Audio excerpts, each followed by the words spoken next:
Hello बच्चों, let's see this question. The question says a pure inductance of 1 Henry is connected across a 110 volt and 70 hertz source. Then correct option are use pi is equal to 22 upon 7. Question कह रहा है कि एक pure inductance है जिसका value है 1 Henry, उसको एक एसी सोर्स से कनेक्ट किया जा रहा है जिसका वैल्यू है 110 वोल्ट और उसका फ्रीक्वेंसी है 70 हर्ट्ज। तो क्वेश्चन में सर्किट का रिएक्टेंस क्या है और सर्किट में करंट क्या है ये पूछ रहा है और क्वेश्चन है मल्टीपल चॉइस। तो देखो, पहले तो इसका की कॉन्सेप्ट अपन डिस्कस करते हैं। की कॉन्सेप्ट, तो ये क्वेश्चन जिस बेसिस पे बनेगा वो एक फॉर्मूला होगा।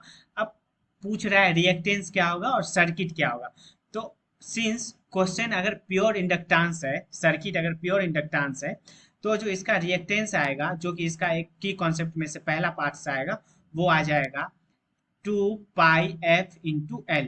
ये आ जाएगा पहला पार्ट की कॉन्सेप्ट का पहला फॉर्मूला जिस पे क्वेश्चन बनेगा। और दूसरा फॉर्मूला जो कि क्वेश्चन में सर्किट पूछा है, क्वेश्चन में सर्किट पूछा है मतलब करंट पूछा है, वो आ जाएगा V/XL। तो ये दूसरा फॉर्मूला और यही तो फॉर्मूला इसका क्या है, इस क्वेश्चन का की कॉन्सेप्ट है। तो अब अपन क्या करते हैं, पहला एक्सएल इज इक्वल एक्सएल निकालते हैं। पहले एक्सएल इज इक्वल टू होगा 2πf/L। हमको क्या है 2 into pi into F, frequency question में दिया हुआ है 70 हर्ज, तो 70 पुट कर दिए। क्वेश्चन में इंडक्टेंस का वैल्यू 1 हेनरी दिया हुआ है तो 1 हेनरी कर दिए, तो ये आ गया 140 पाई। क्वेश्चन में क्या दिया हुआ और पाई का वैल्यू 22/7 यूज करो, तो हम लोग क्या किए 140 और पाई की जगह पे 2/7 कर दिए। ये 7 ये 7 20 टाइम्स में कट गया और ये आ गया कितना 440 ओम। तो यहाँ से जो सर्किट का रिएक्टेंस आया वो आ गया 440 ओम।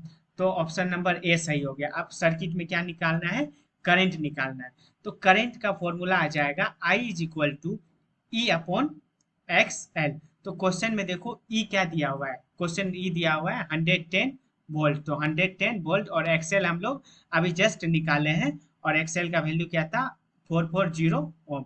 तो ये देखो 440, तो ये 4 टाइम्स में कट गया और इस ये 4 टाइम्स में कट गया, तो और 1/4 को जैसे ही हम लोग डिसिमल में कन्वर्ट किए तो ये आ गया 0.25 एम्पेयर किसका, करंट का वैल्यू। तो देखो करंट सर्किट में कितना आ गया बी। तो hence option number A and option number B is the right answer. Hope you understood it well. Best of luck.